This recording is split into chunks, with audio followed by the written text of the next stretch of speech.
What's going on, everybody? I just wanted to do a quick video today. There's some things that kind of bother me. I know it's kind of dark right now.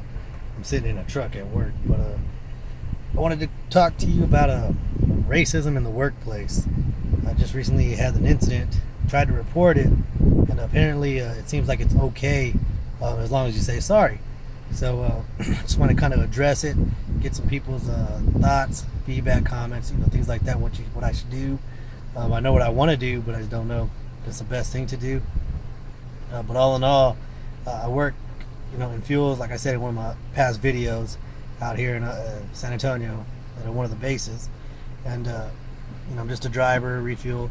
But ran into an incident where a second line supervisor had told one of our new operators a racial remark due to him being Puerto Rican, and he's a new driver. So here you get a year to get qualified. After you get that year, if you're not qualified, they can request to let you go or remove you, or whatever the case may be.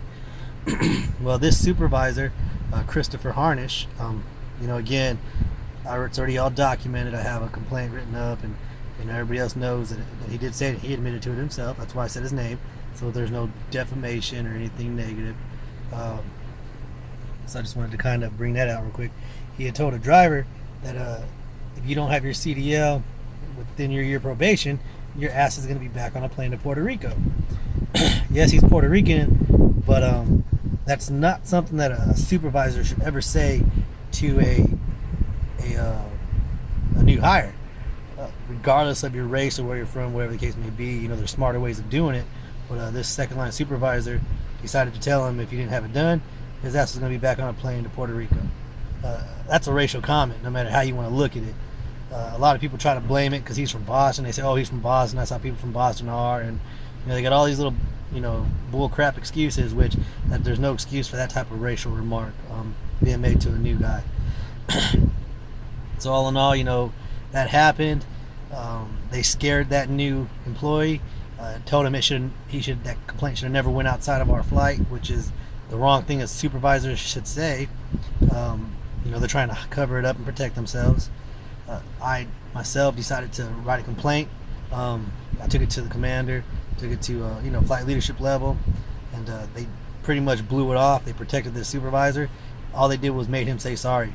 So what it comes down to is you can say sorry, but you're allowed to be racist, make all the comments you want, as long as you say you're sorry, which to me is unacceptable.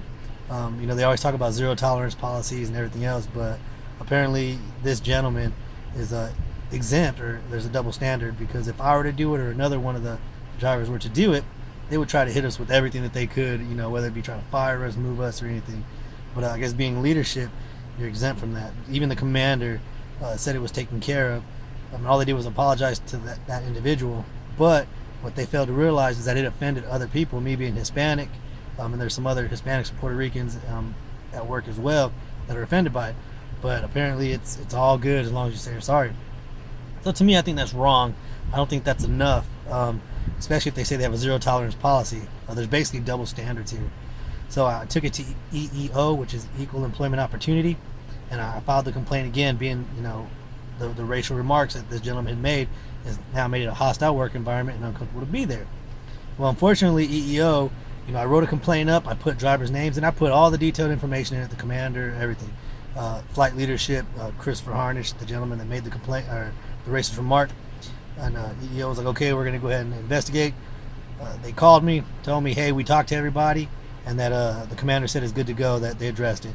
And I know that's false from EEO, because EEO didn't contact none of the operators or the other supervisor that's Puerto Rican and talk to them about it. They had told me at the time that they were going to contact everybody that was in that formal complaint that I wrote, but yet they didn't do it. So they pretty much lied to me, and they're on the side of the supervisors.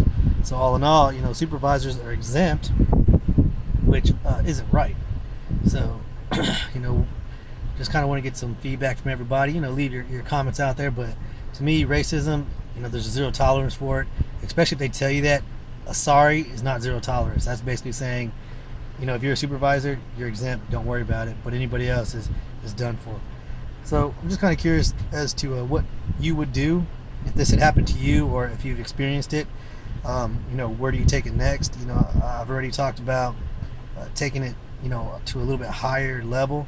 the IG, which is the Inspector General, seeing if they would do anything about it, even to a group commander level, because I did go to the squadron commander, and again, he didn't really talk to any of the drivers. He just talked to leadership. Everybody seems to be talking to leadership and not talking to the operators that it happened to and the operators that are offended by it. They skip us out and they automatically go to the leadership and say, okay, everything's good to go, which isn't right.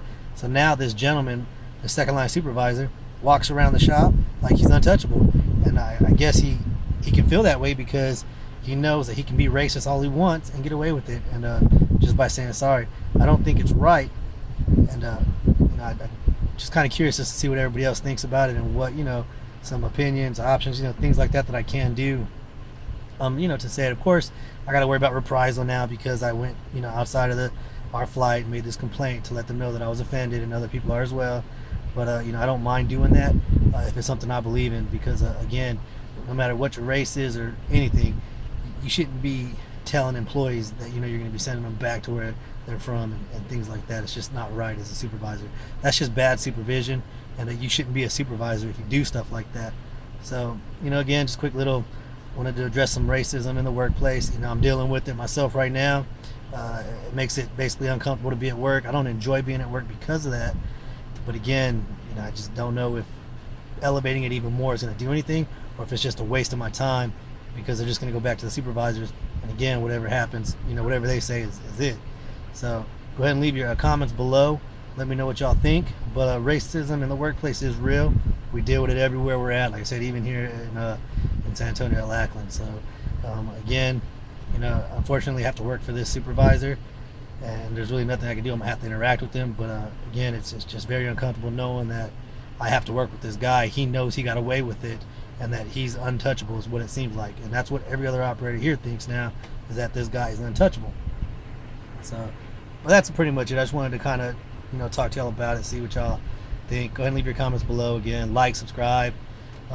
All feedback is good feedback, whether it's positive, negative, whether you've dealt with it or not. What your suggestions could be. I'm looking for any type of other suggestions to see if it's worth elevating, or if I just need to let it go and just deal with it. But again, in my eyes, it's not okay, and you shouldn't say you have a zero tolerance policy at that level, the commanders and chiefs and everybody, but then don't enforce it when it comes to a supervisor, especially one that's on probation. He's brand new. He's on his own probation for in that position, and yet he's already untouchable, being able to make racist remarks and things like that to us. So again, thanks for watching. Appreciate everybody that subscribed, everybody that's going to comment on this, like it, dislike it. Thank you all, and again, keep checking back.